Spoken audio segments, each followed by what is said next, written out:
ఎంత దీన స్థితిలో ఉన్నా సరే నీ హృదయంలో కలవరం రానియొద్దు.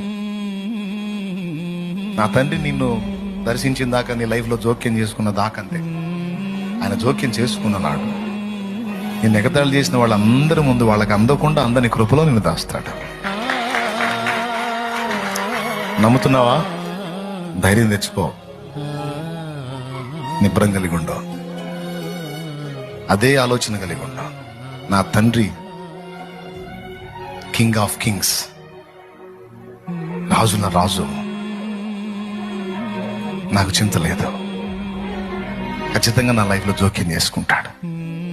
నా కన్నీళ్లు ఆనంద బాష్పాలుగా మారుస్తాడు. నా అవమానాన్ని కొట్టివేస్తాడు. నా నిందని కొట్టివేస్తాడు. నా తలను పైకెత్తుతాడు. సిగ్గుతో అవమానంతో నేను నించిన తలని ఆయన నా ఎదుటికొచ్చి నా తలను పైకెత్తుతాడు. నన్ను తన గుండెలుగా హత్తుకుంటాడు. నా యేసు